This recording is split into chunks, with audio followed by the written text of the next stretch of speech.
Hello बच्चों, let us see the question. So this is a comprehension based question जहाँ पे comprehension दिया गया है। Pi acid ligands donate their lone pairs to the metal to form a normal sigma bond with the latter in addition to it. The vacant orbitals accept electrons from the filled metal orbitals to form a type of pi bond which supplements the sigma bond। तो कहा गया है जो हमारा metal carbon में जो bonding होती है या जो पाई एक्सेप्टर लिगैंड्स होते हैं जो उसमें क्या होता है, पहले मेटल और कार्बन के बीच में एक सिग्मा बॉन्ड का फॉर्मेशन होता है। देन मेटल के जो है फील्ड डी ऑर्बिटल्स होते हैं वो क्या करते हैं, मेटल के जो फील्ड डी ऑर्बिटल होते हैं वो क्या करते हैं, कार्बन के या जो पाई एक्सेप्टर होगा उसके एंटी बॉन्डिंग में अपने इलेक्ट्रॉन्स देते हैं, जिससे कि एक सिनर्जिक बॉन्डिंग यहाँ पे क्रिएट होती है, जिससे फर्दर जो इनका बॉन्ड ऑर्डर इंक्रीज करता है, यानी कि बॉन्ड स्ट्रेंथ इनकी बढ़ जाती है। तो क्वेश्चन में कहा गया which of the following is the lowest metal carbon bond order. तो यहाँ से पूछा गया है, चार ऑप्शन में दिए गए हैं, कहा गया है इसमें से किसका जो मेटल कार्बन का बॉन्ड ऑर्डर होगा वो सबसे कम होगा। तो अगर बात करें यहाँ पे कैसा होता है, हमने फिर से देखा एक बार, मेटल है यहाँ पे, ठीक है, यहाँ पे क्या कार्बोनिल, यहाँ पे कार्बोनिल दिया गया तो कार्बोनिल हम कंसिडर करके चलेंगे। कार्बन का कार्बन जो होता है वो पहले सिग्मा बॉन्ड बनाता है इसके साथ। देन फर्दर क्या होता है, इसके पास जो फिल डी ऑर्बिटल्स होते हैं मेटल के पास, ठीक है ना, फिल डी ऑर्बिटल्स होते हैं, वो क्या करेगा, कार्बन के जो एंटी बॉन्डिंग पाई एंटी बॉन्डिंग ऑर्बिटल्स होंगे, मॉलिक्यूलर ऑर्बिटल्स होंगे, उसमें क्या करेगा, अपने पाई डेंसिटी को, इलेक्ट्रॉन डेंसिटी को डोनेट करेगा, तो पाई बॉन्ड का फॉर्मेशन करेगा। यही क्या होती है, सिनर्जिक बॉन्डिंग भी कहलाती है। तो क्वेश्चन में कहा गया है कि किसका जो है जो मेटल कार्बोनिल बॉन्ड होगा वो डिक्रीज करेगा। तो यहाँ से अगर हम देखें कि जो बैक बॉन्डिंग है, जिसको बैक बॉन्डिंग बोल रहे हैं हम या सिनर्जिक बॉन्डिंग बोले, तो back bonding between metal and carbon जितना ज़्यादा ये इंक्रीज करेगा, जितना ज़्यादा इंक्रीज करेगा, जो बॉन्ड ऑर्डर होगा, जो बॉन्ड ऑर्डर होगा बिटवीन मेटल कार्बन वो भी इंक्रीज करेगा। बॉन्ड ऑर्डर क्या होगा, बढ़ने लगेगा, जितना बैक बॉन्डिंग ज़्यादा होगी उतना ही बॉन्ड ऑर्डर क्या होगा, बढ़ने लगेगा।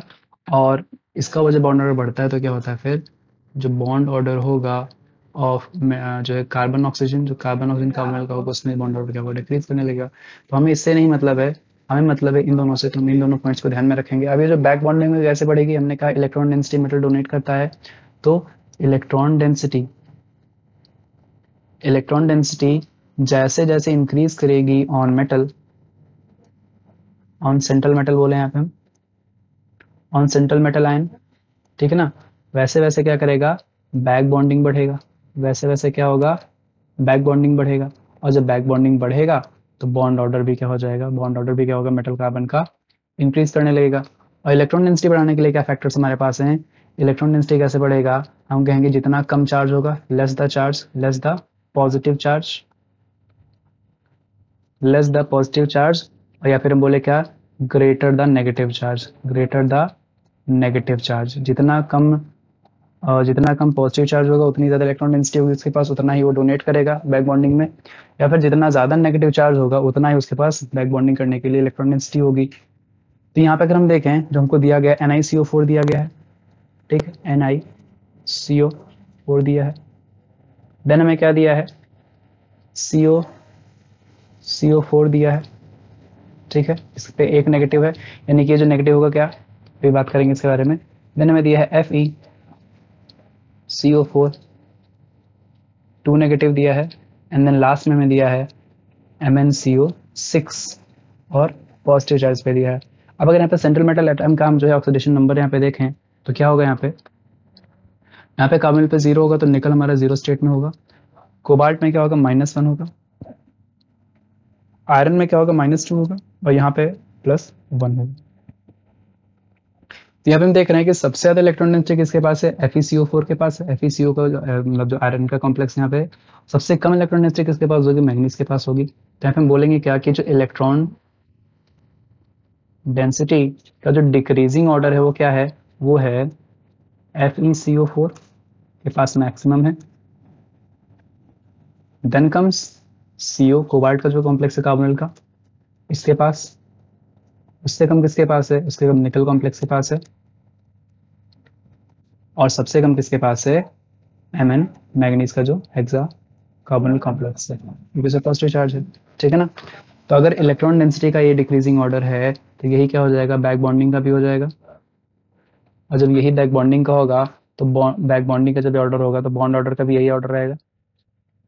तो डायरेक्ट मैं लिख रहा हूँ यहाँ पे कि जो बॉन्ड ऑर्डर होगा बिटवीन मेटल एंड कार्बोनिल, इसका भी जो डिक्रीजिंग ऑर्डर होगा वो क्या होगा, सबसे ज़्यादा जो बॉन्ड ऑर्डर होगा मेटल और कार्बन के बीच में होगा FeCO4 में, FeCO4 टू नेगेटिव में। इसके बाद इससे कम किसमें होगा, CO4 में, ठीक है, ये नेगेटिव चार्ज है। इससे कम किसमें होगा, निकल CO4 में। और सबसे कम किसमें होगा बॉन्ड ऑर्डर, वो होगा MnCO6 में, ठीक है। क्वेश्चन में क्या पूछा गया है, लोवेस्ट बॉन्ड ऑर्डर पूछा गया, तो लोवेस्ट बॉन्ड ऑर्डर किसमें होगा, मैग्नीज के जो है हेक्सा कार्बोनिल कॉम्प्लेक्स में, तो ऑप्शन डी हमारा क्या हो जाएगा, करेक्ट हो जाएगा। I hope you understood.